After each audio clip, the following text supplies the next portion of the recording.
Essa é um conjunto, na verdade, de várias organizações, que a gente sabe que existem várias organizações do Estado. Então, todo esse conjunto superior para aplicar o direito, e que ele tem que ser encarado pela vista, pela ótica de uma nação politicamente organizada. Então, ele surge a partir de uma nação politicamente organizada. Então, sempre é bom vocês terem esse conceito, dar uma olhadinha ali sobre esses detalhes numa questão, se está falando sobre que é uma nação politicamente organizada, né, que quem diz é o Queiroz Lima, ver se está falando se é uma instituição superior, se é um conjunto de organizações. Então, todos esses elementos que eu acabei de falar, ele constituem no que é o Estado. Também uma coisa que eu falei na nossa primeira monitoria, eu acho interessante eu falar aqui de novo, é que o Estado, ele é algo muito abstrato. Então, cada doutrinador, filósofo, sociólogo tem uma definição específica. Então, pode ser que quando vocês estiverem estudando, ou quando vocês estudaram, vocês ouviram definições diferentes. Mas essa é a que a gente adotou na teoria geral do Estado, e é o que a gente entende. Uma coisa que eu queria falar também é que existem vários estados, né? A gente sabe que existe o Brasil, existe a Índia, existe a China, Paquistão, Estados Unidos, enfim. E antigamente existiam outros estados antigos, um dos primeiros estados nossos. E aí eu queria falar um pouquinho sobre eles, porque é importante. Eu queria falar de dois em específico: o Estado grego e o Estado romano. Eu já falei sobre ele na monitoria, eu acho que é a monitoria passada, inclusive, que eu falei. Se não foi a passada, foi se não foi a quarta, foi a terceira. Inclusive, eu acho legal vocês verem que lá eu falo um pouco mais aprofundadamente sobre isso. Mas sobre a história do Estado. Também, quando a gente para entender o Estado, a gente não tem que entender só o seu conceito, mas também a sua história.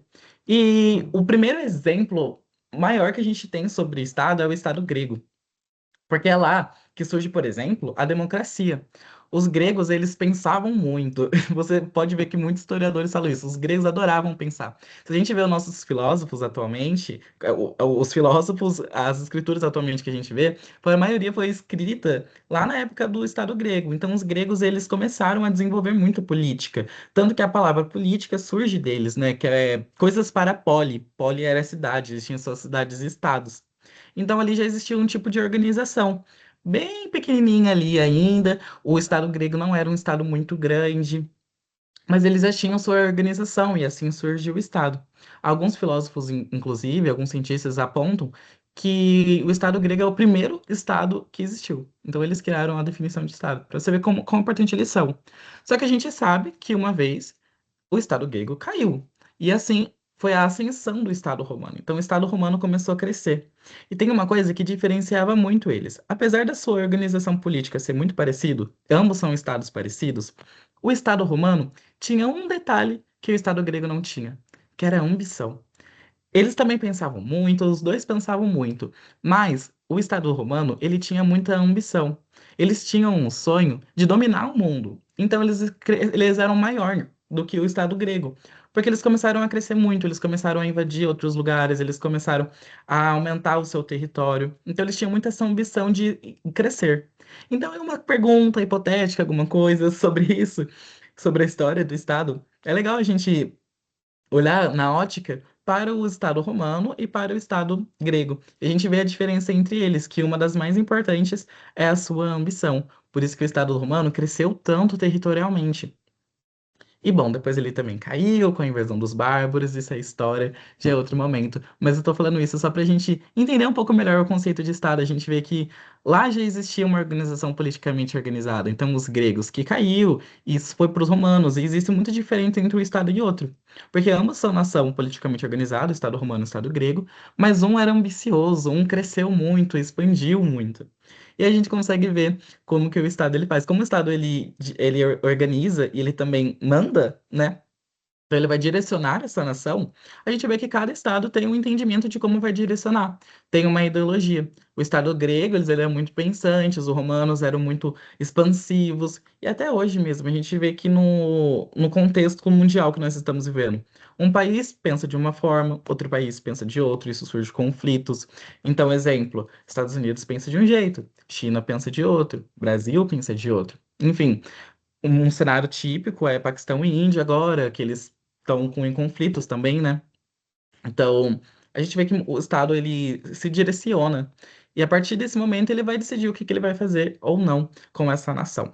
Então ele reflete isso. Por isso que ele é politicamente organizado. Bom, a gente sabe que o Estado é uma nação politicamente organizada, mas ele precisa de elementos para poder se constituir. Então, existem os elementos constitutivos do Estado. Existem três. Alguns doutrinadores e cientistas, eles falam que é quatro. Então, vocês podem, na hora que está estudando, dependendo de quem vocês forem pegar para estudar, fale um pouco diferente do que eu estou falando agora, do que três. Então, pode ser que seja quatro. O quarto, aqui vocês veem que os três são população, território e governo. O quarto seria soberania. Mas a maioria dos doutrinadores entendem que a soberania é o governo. Então, se vê diferente, assim, se você vê que alguém falar que é quatro, enfim, acaba que no fim é tudo a mesma coisa. Então, não se assustem com isso, não se preocupem com isso. Mas, de forma geral, a gente adotou os três elementos do Estado, que é população, território e governo. Vamos lá? Aqui, de acordo com o slide, tá? População, o primeiro e mais importante elemento, pois sem indivíduos não há Estado. População é isso, são pessoas. Primeiro, como eu falei, tem que ser pessoas. Um conjunto de animal, por exemplo, ou de planta, não forma um Estado. O Estado, ele é um conceito humano. Quem inventou o Estado foram os humanos. Então, para existir Estado, tem que ter humanos. Humanos vivendo conjuntamente.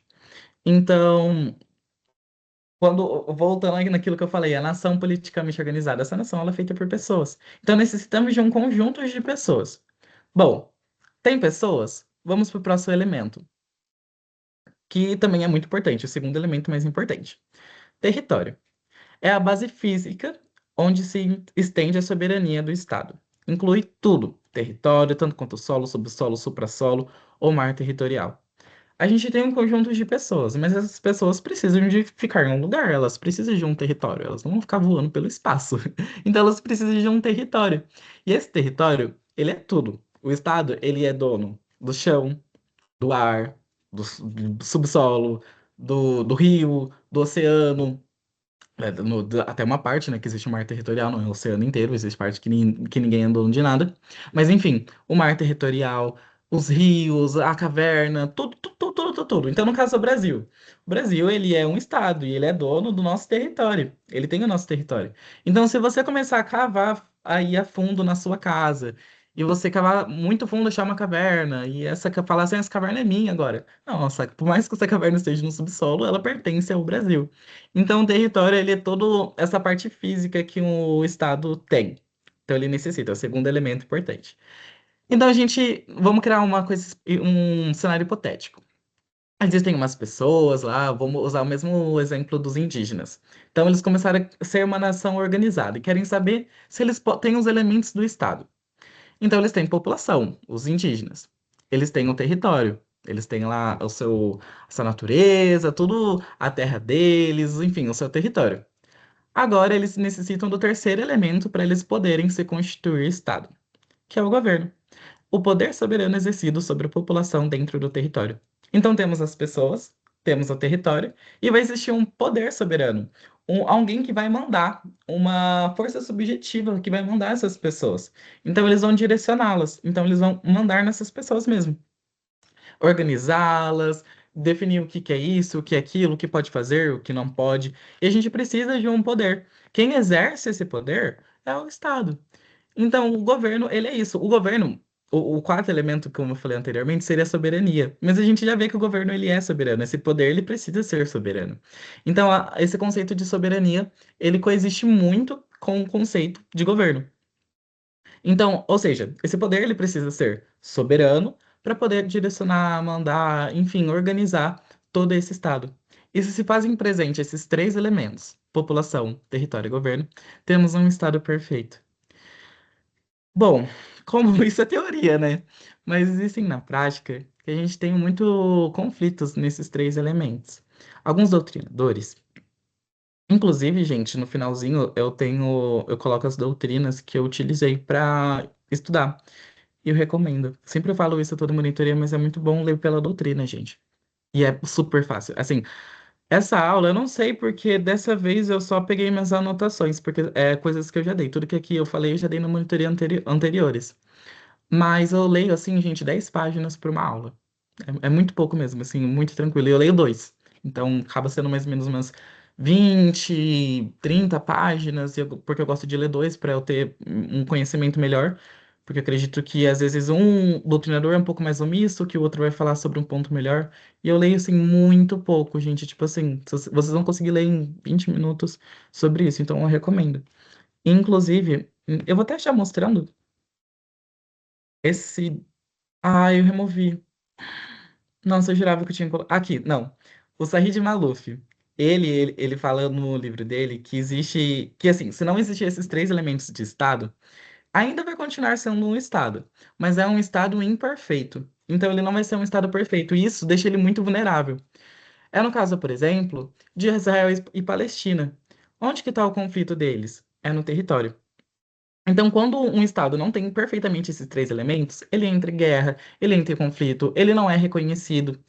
Então, o Estado, esses elementos do Estado, quando esse conjunto, essa nação politicamente organizada, tem esses três elementos e se forma um Estado, ele tem que ser internacionalmente conhecido.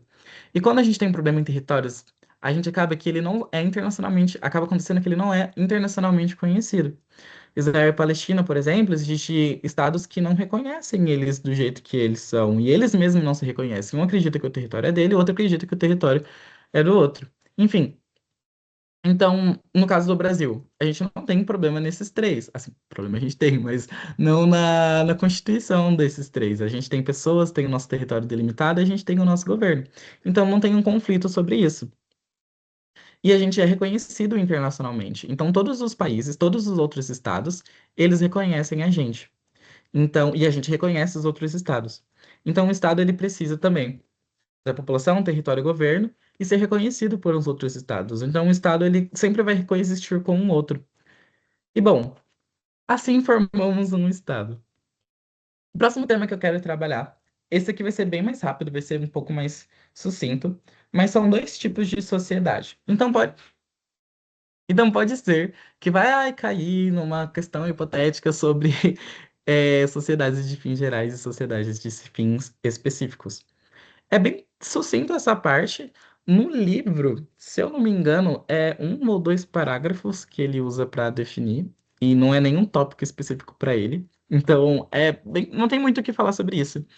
Então, vai ser bem rapidinho. Existem dois tipos de sociedade em quesito nos seus fins, no porquê que elas são criadas. Existem as sociedades de fins gerais. Sociedades de fins gerais criam condições para que os outros sujeitos atinjam seus objetivos. Exemplo, o Estado.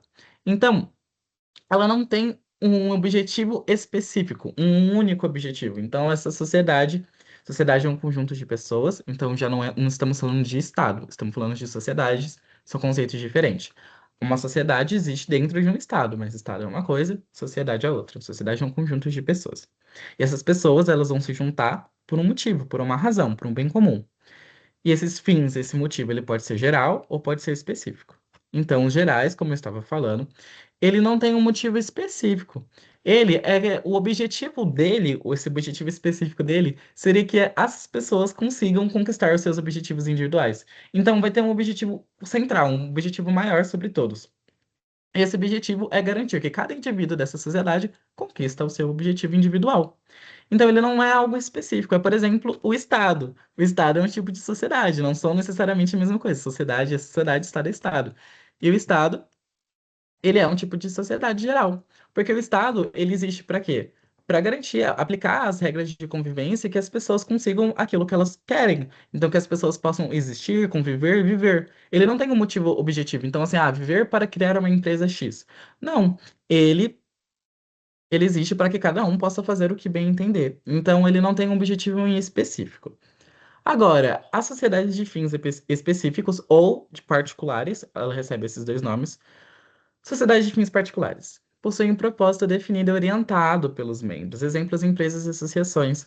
Então, aqui já tem um objetivo específico. Um grupo de pessoas pode se reunir com um objetivo econômico, por exemplo. Então, vamos criar uma empresa financeira. Eu quero abrir uma empresa de shampoo. E aí, essas pessoas vão começar a se reunir ali por um fim particular, um fim específico, vender shampoos e conseguir dinheiro. Então, um exemplo é empresas, por exemplo. Agora, dos fins gerais, é o Estado. O exemplo mais marcante, inclusive, da sociedade de fins gerais, que são as sociedades políticas, né? As sociedades políticas é o exemplo maior que a gente tem de sociedade de fins gerais. Próximo ponto. Separação de poderes. Hoje, inclusive, essa monitoria, eu tô sempre olhando aqui a hora, ela tá bem rápida, eu não tenho tanta coisas para falar, porque foram coisas que já foram faladas, que vocês já viram em sala. Então, só tô falando mais voltado para o que pode ajudar a vocês a saírem bem na prova integrada. Inclusive, abrindo um parênteses bem rapidinho, eu tenho uma monitoria específica, gente, exclusiva, só para como ir bem em provas sobre, e eu utilizo temas da teoria geral do Estado. E aí lá eu explico muito bem como ir. Quem não assistiu, eu recomendo. Se eu não me engano, ela é a segunda. Enfim, separação dos poderes. Separação de poderes, ela é um tema muito importante. Tanto que na minha prova integrada eu já sei que vai cair sobre isso. Então vai cair separação de poderes, vai cair elementos do Estado. Já caiu para mim em outra monitoria, em outra prova integrada. Se eu não me engano, foi na minha segunda prova integrada. Caiu sobre elementos do Estado. E é coisa que a gente vê no primeiro semestre. Então, como eu falei, é acumulativo. Existem alguns temas que são mais importantes do que outros e que caem mais. E eu sempre aponto eles durante a monitoria. Então, quando a gente viu separação de poderes pela primeira vez, eu falei, gente, isso é muito importante. Isso cai muito em prova integrada, em prova da faculdade, em concurso. Quando eu falei sobre elementos constitutivos de estados, eu falei a mesma coisa, e o conceito de estado também. Então, esses temas, eles caem bastante. Não quer dizer que os outros não são importantes, eles são importantes. Só que eles são mais, assim, que você precisa saber para você entender o que vem futuramente, e o futuramente é o que realmente cai. Só que existem alguns temas que já são realmente, cai muito. E separação de poder cai muito. Na última monitoria, que foi inclusive o tema, um dos temas da última monitoria, eu coloquei até questão em concurso. Então cai muito em concurso. Eu gosto de colocar, todas as monitorias eu coloco umas questões no final para vocês resolverem sozinho e eu acabo fazendo aqui também. E aí, eu pego elas em concurso, de magistratura, de OAB. Então, assim, é realmente muito importante a gente cair, tipo, em concurso, assim, para ser juiz, cai essa questão. Separação de poder, inclusive, dentre eles, eu acho que é o que mais cai. É mais específico, é bem mais detalhado, né? Então, não vai perguntar o que é separação de poder, mas vai perguntar alguma coisa do poder judiciário e que faz parte desse tema. Vamos lá. Existem várias teorias da separação de poderes. Então, Carlos, mas qual poder é esse? É o poder que o Estado exerce, aquele poder soberano que eu falei anteriormente. Então, existe um Estado, ele tem o seu poder soberano, e ele vai começar a dividir as suas funções. Então, não tem como existir um. Aliás, até poderia um Estado menor, mas atualmente a gente entende que esse poder ele é muito grande e que ele tem que ser dividido de acordo com as suas funções. Então ele não vai realmente, tipo, criar poderes novos separadinhos. Ele vai separar o seu poder por função, porque não teria como ele exercer tudo sozinho. E existem várias teorias sobre isso. A que a gente adotou, inclusive que é a maior aceita, é a teoria criada por Montesquieu. Montesquieu é um cara muito importante. Mas a gente já teve outras teorias. Antes de eu começar a falar do Montesquieu, só um resuminho sobre o dele. Ele divide em três, que ele traz a teoria da tripartição dos poderes, que é poder legislativo, executivo e judiciário. Mas existem outras, inclusive o Brasil já adotou outra. Na Constituição de 1829 do Brasil Imperial, eles adotaram a separação de poderes com quatro. Foi a nossa primeira, inclusive, separação de poderes assim. Inclusive a nossa primeira Constituição, né? Então, ele traz o poder judiciário, legislativo, executivo e o poder moderador. O poder moderador, ele era um poder soberano que estava entre os três. E ele tinha, no caso, ele era representado pelo imperador e ele manda nos outros três. Então, cada um vai fazer a sua função e esse daqui ele vai ficar como mediador, como ali, ó, vamos ver se vocês estão fazendo tudo certinho, se vocês estão fazendo o que vocês devem.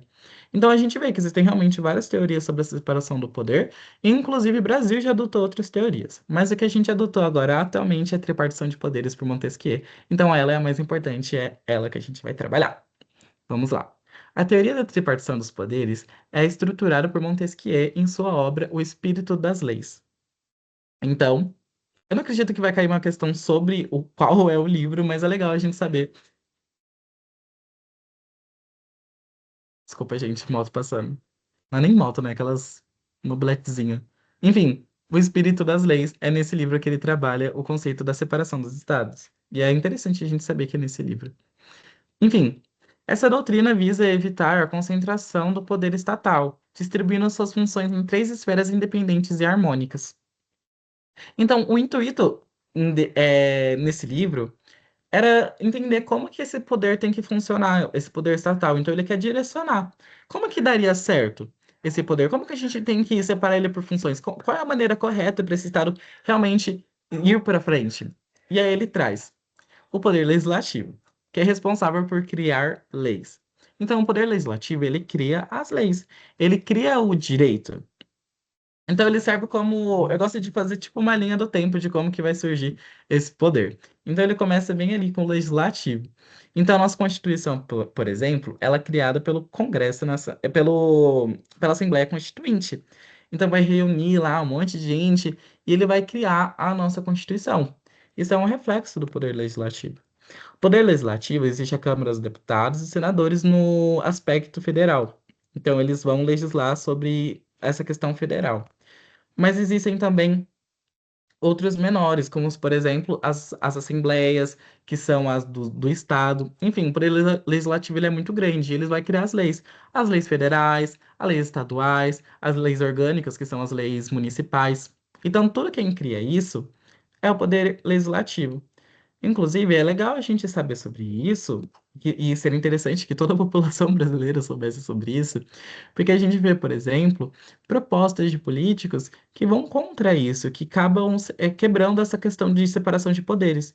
E isso é impossível, porque é uma cláusula pétrea. A Constituição diz pra gente que vai ser separado desse jeito e cada um tem a sua função. E assim, de forma geral, eles não podem exercer a função do outro. Então, o legislativo não pode falar, hoje eu decido agora julgar e eu vou só fazer isso. Eles não podem fazer isso. Então, se você vê, por exemplo, pessoas do Poder Executivo, que no caso são prefeitos, falando coisas de exercer a função do legislativo, ainda mais quando essa função é de maneira errada, a gente sabe que isso não é possível. Então é legal que todos saibam da separação do poder. É muito interessante. Todos mesmo, todos, a população brasileira inteira, saber qual que é a função do legislativo, do executivo e do judiciário. Sobre o legislativo, ele tem a função de criar leis. O executivo, ele é incumbido a executá-las. Então ele vai executar, ele vai pegar essa lei e vai direcioná-la, aplicar a ela na prática, direcionar o Estado. Então, é no caso quem o elemento, a figura mais importante do executivo é o nosso presidente da República. E a nossa Constituição traz como é que vai ser feitas as eleições, enfim. E existem também os prefeitos, governadores. Então existem também várias figuras dentro do poder executivo. E essas figuras, elas vão executar essas leis. Então o legislativo, ele funciona como o primeiro. Ele vai lá e vai criar uma lei. Então tem que ser feito assim de determinada maneira. O poder executivo, ele vai aplicar, vai fazer isso funcionar na prática. Então ele vai direcionar uma cidade, um estado ou o próprio país para essa lei nova, para essa criação, né, do legislativo. E aí surge o terceiro, que é o judiciário, que ele é encarregado de interpretá-las e aplicá-las ao casos concretos. Então, quando o judiciário ele vai exercer a sua função, inclusive a gente chama isso de teoria da inércia, né? Quando começa a ter um conflito, então ele meio que assim fica paradinho na dele, e quando tem um conflito, é lá que ele vai, onde o conflito chama, quando o conflito chama, é onde ele vai agir.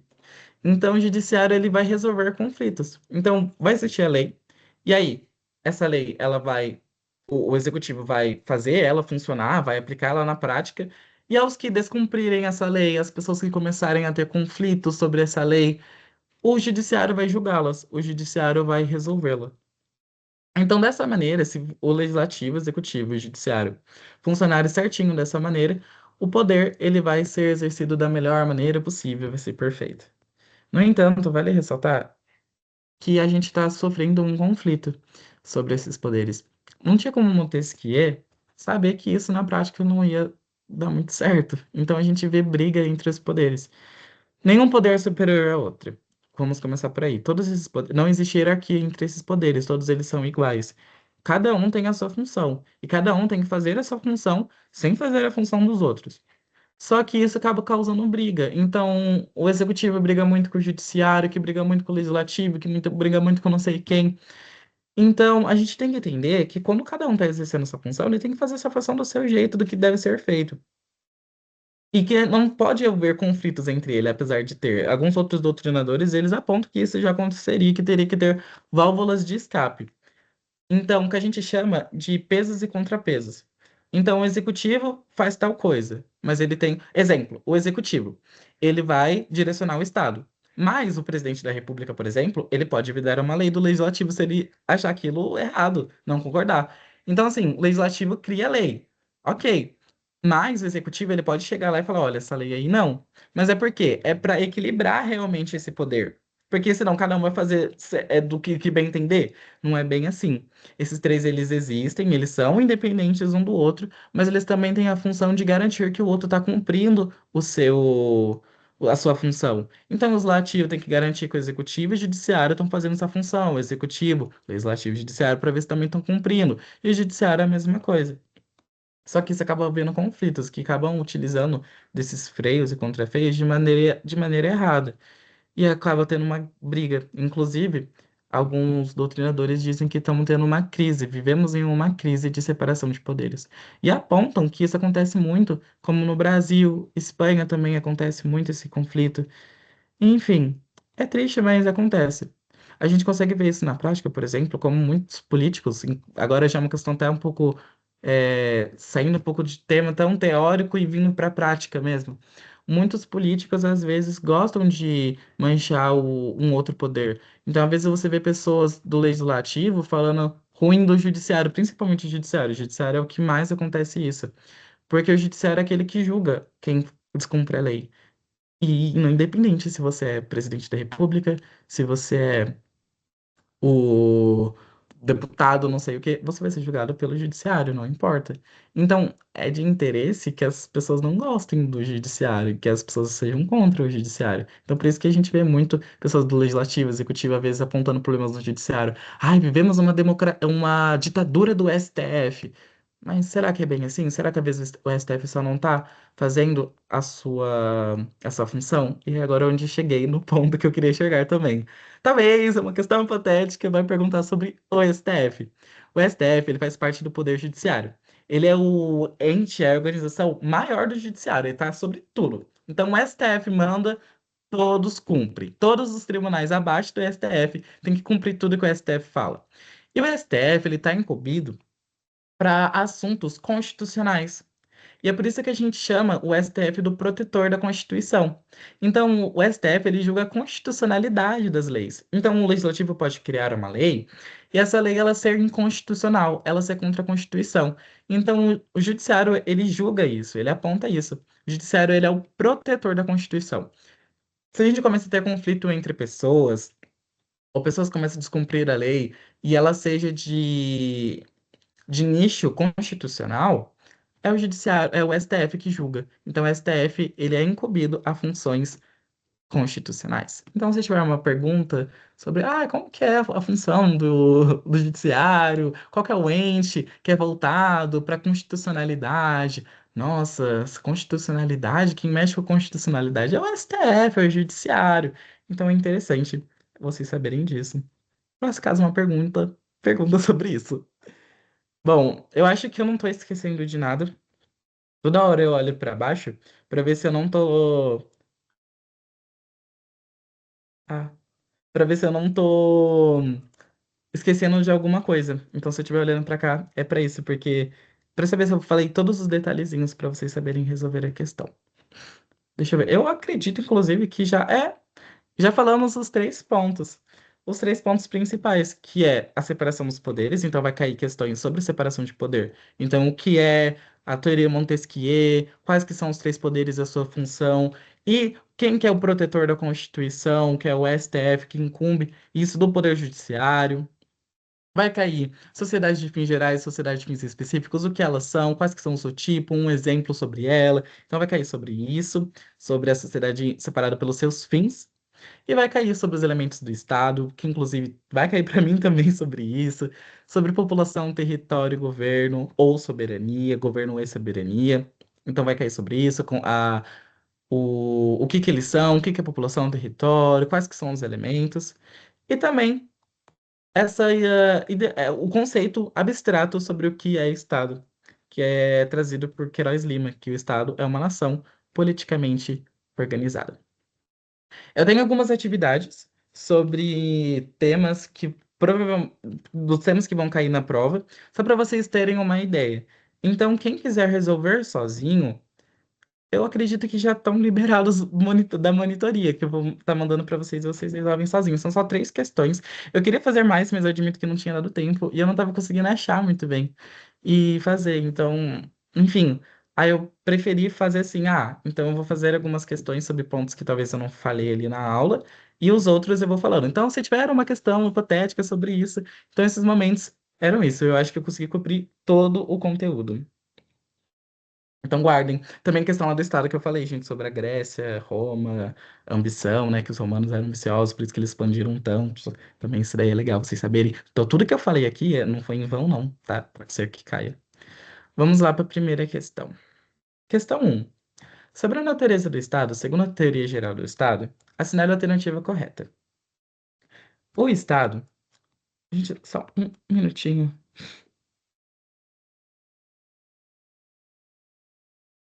Esqueci de avisar que eu tinha começado e eu tô com medo de não ter gravado essa monitoria. Então, é mais quem estava aqui, mas acho que foi gravado sim, mas eu acredito que não foi gravado inteiro. E tem coisas que eu falei que é importante que eu não botei no slide. Então, quem tá vendo gravado, talvez pega um corte sobre alguma coisa. Ah, mas é que quem tá assistindo, eu acredito que tem um coração muito bom. E fale pro coleguinha se ele perguntar, né? O que que vai querer então, sobre teoria geral do Estado? Você fala, o conceito de Estado, Grécia, Roma, elementos do Estado. Aí vocês falam se cortou, tá bom? Porque quem tá aqui já tá bem à frente já sobre isso e consegue ajudar. Ok, vamos lá. Continuando. O Estado é um conjunto de instituições de poder privado que se forma pela vontade coletiva. O Estado é uma entidade baseada exclusivamente na cultura de um povo, não dependendo de ordenamento jurídico para existir. O Estado é uma organização política e jurídica de direito público interno e internacional, dotado de soberania, cuja finalidade é garantir a ordem social mediante a aplicação do direito. O Estado é uma comunidade natural, que, independente da delimitação territorial ou do reconhecimento externo. Chamamos por eliminação, né? Esse último é muito absurdo. Tudo que eu falei que ele precisa de reconhecimento externo, do conhecimento internacional. Então, o Estado, ele é um Estado e ele reconhece os outros Estados e é reconhecido pelos outros Estados. Então, ele necessita disso. E ele precisa de um território. Estamos usando elementos constitutivos do Estado. Então, esse daqui, ele não faz muito sentido. Vamos ver o primeiro. O Estado é um conjunto de instituições de poder privado. Gente, toma muito cuidado, que às vezes nessas virgulazinhas ali, entre virgulazinhas, eles colocam detalhes que vão pegar. Então leiam bastante a questão. Eu falei bastante isso na segunda monitoria. O Estado, ele não é de poder privado. O Estado, ele é de poder público. Então, o Estado, ele é público, ele é para todos. O de poder privado é que vocês ainda, acho que não aprenderam sobre isso, não tenho certeza, mas um exemplo de instituições de poder privado é a empresa. Então é do direito privado. Só que o Estado, ele é de público, né? Ele é de direito público. Então ele é de interesse para todos, não é só de interesse das partes. Então, a gente aqui que erra. Porque realmente o Estado é um conjunto de instituições que se formam pela vontade coletiva. Tá certo? Nação politicamente organizada. Mas ele não é de poder privado. O segundo, o Estado é baseado exclusivamente na cultura de um povo. Não, não precisa nem terminar de ler. E o que sobrou é o C. O Estado é uma organização política e jurídica de direito público interno e internacional. Então, como eu falei lá do reconhecimento internacional e o C de político de direito público. E ele é dotado de soberania, certo? Cuja finalidade é garantir a ordem social mediante a aplicação do direito.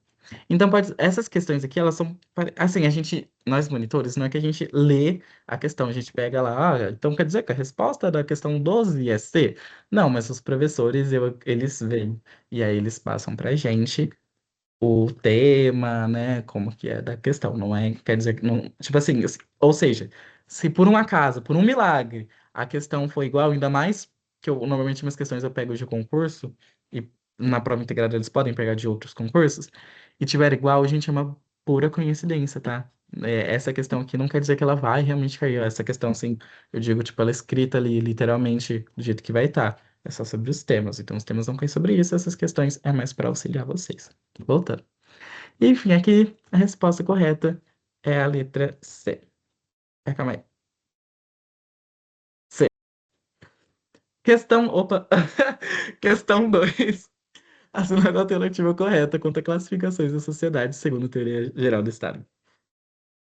As sociedades de fins particulares e sociedades de fins gerais se diferenciam pelo regime público adotado por seus integrantes. Sociedades de fins gerais têm objetivos limitados e imediatos, sendo organizadas para fins privados, como empresas e associações. Sociedades políticas são classificadas como sociedades de fins gerais, pois se destinam à criação de condições para a realização dos interesses dos indivíduos. A principal característica das sociedades de fins particulares é a natureza pública e genérica, como ocorre nas sociedades políticas, perdão. Vamos novamente por eliminação. Acho que a melhor forma de poder responder certo uma questão é indo por eliminação. A sociedade de fins particulares e sociedade de fins gerais se diferenciam pelo regime público adotado pelos seus integrantes e isso está errado. Por quê? Porque o que diferencia são os fins. Justamente o motivo. Essa classificação, a gente vai classificar, diferenciar as sociedades pelo seu objetivo, pelo seu fim, pelo seu motivo de ter existido, não pelo seu regime político. Então ela já está errada logo mesmo pela palavra, né? Sociedades de fins. E não é sociedade de regimes, é sociedade de fins. Então ali mesmo a gente já vê que está errado. Sociedades de fins gerais têm objetivos limitados e imediatos. Aqui já começa a falhar aqui. Sendo organizados para fins privados, como empresas e associações. Não. Vocês lembram que no exemplo que eu usei, as empresas eram de fins particulares, porque eles têm um motivo específico, como por exemplo, que é o motivo econômico, então vender alguma coisa e ganhar dinheiro com aquilo. Então, elas não são de fins gerais, elas são de fins específicos ou de fins particulares. Sociedades políticas são classificadas como sociedades de fins gerais, pois se destinam à criação de condições para a realização dos interesses dos indivíduos. Então, é essa a questão certa.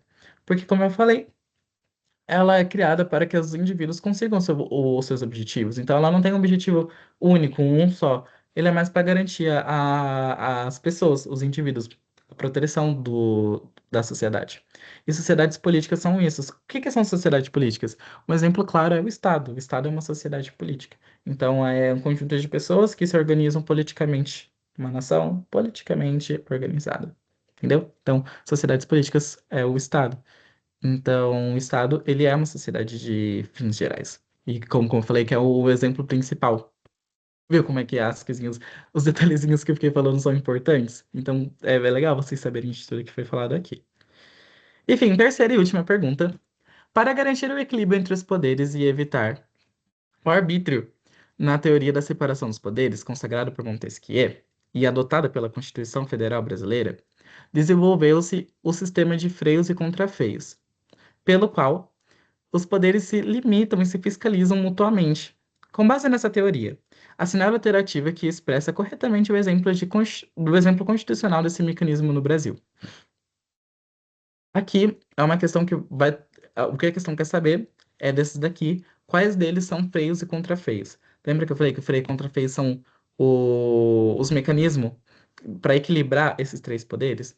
Então, o legislativo vai legislar, o executivo vai aplicar as leis e o judiciário vai julgar. E aí cada um tem a sua função, mas eles têm a função também de garantir que os outros poderes estão cumprindo a sua função. É por isso, por exemplo.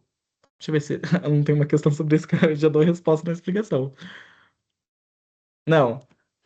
Como, por exemplo, o presidente da República ele pode cancelar, vedar uma lei que o legislativo criou que seria uma lei errada, que não seria certa de se aplicar. Enfim. Então, isso é um exemplo de freios e contrapesos. Bom, questão A. Alternativa A. A soberania absoluta do presidente da República sobre os outros poderes. O julgamento é do presidente da República por crimes comuns diretamente pelo Supremo Tribunal Federal, sem interferência do Congresso Nacional. O controle de constitucionalidade das leis pelo Judiciário, sendo o STF o protetor da Constituição Federal, podendo declarar nula norma aprovada pelo Legislativo e sancionada pelo Executivo. A iniciativa de lei exclusiva do Judiciário que obriga o Legislativo a aprová-la sem alteração, sob pena de violação da autonomia entre os poderes. Vamos por eliminação novamente.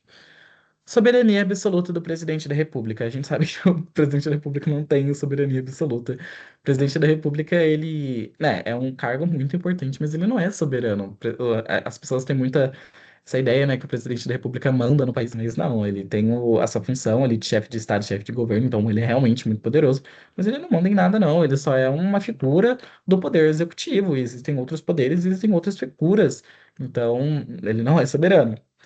O julgamento do presidente da República por crimes comuns diretamente pelo Supremo Tribunal Federal. Realmente, gente, o presidente da República, ele é julgado pelo STF. Mas isso daí não tem nada a ver com freios e contrafeios. Ué, o STF não tem a função mesmo de julgar? E lembra que eu falei que independente se você é deputado, por isso que a gente tem que temer muito o judiciário, que era para ser o poder mais temido, né? Inclusive, a Débora, uma doutrinadora, que inclusive ela tá no finalzinho lá que eu coloquei das doutrinas que eu utilizei para isso, ela aponta que ela fala que o judiciário era para ser o mais temido. Porque ele é muito importante, ele julga, essa função dele é julgar. Independente se você é deputado ou se é presidente.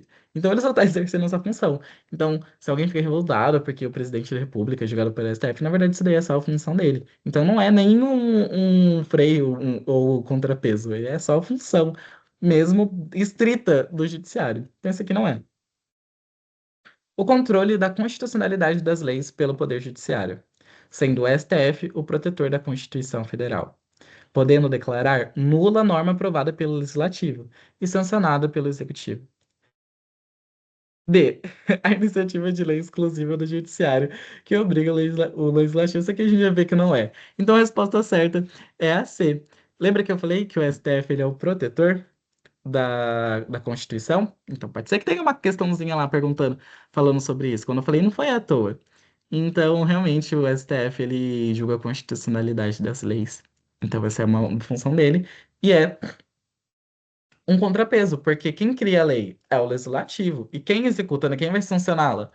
O executivo. O executivo também pode sancionar a lei. Então, assim, se eles fizerem leis anticonstitucionais,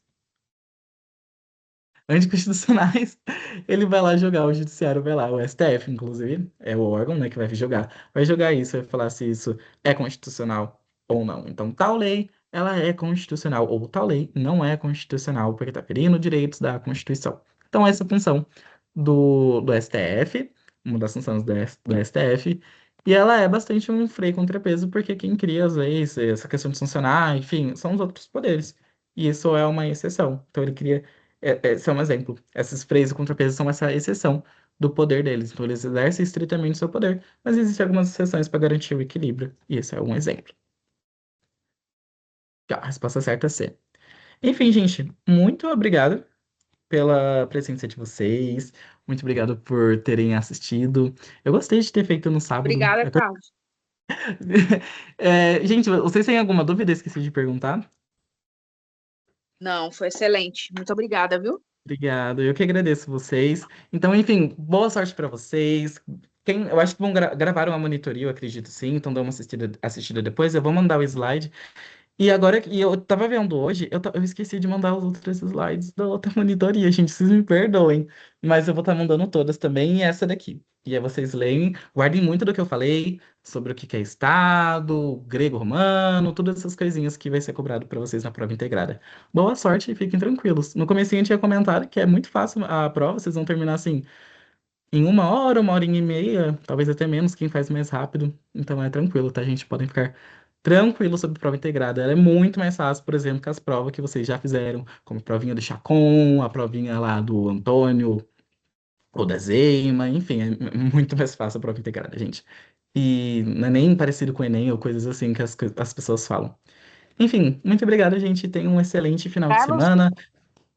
Obrigado, Carlos, gente. Oi. Carlos, eu gostaria muito de agradecer a sua monitoria. Eu acho uma monitoria assim bem leve, você é muito descontraído, isso ajuda muito. Muito legal, tá? Obrigado, gente. É, coração para você, tá? Coração para vocês também. Gente, eu Um adoro muito beijo. feedback para vocês. Vocês comentam com Ah, seus muito colegas legal. sobre a monitoria e Sim. chega na gente. Então a gente, Então, né, fofoca rola. Então eu fico tá muito bem feliz pelas coisas que leve, vocês falam. Muito obrigado bem mesmo. leve, bem leve. Gosto muito, viu? Parabéns. Obrigado, gente. É um prazer ministrar aqui Sucesso. para vocês. Tá, obrigada. De nada. Eu que agradeço. Mas alguém tem que falar alguma coisa? Ou vamos terminando por aqui? Enfim, acho que dá pra terminar. Nossa, agora que eu olhei pra mim na câmera, meu Deus, meu cabelo. Enfim, tchau, tchau. Tá lindão! Ah, muito Ele obrigada. armou agora que eu tô vendo aqui.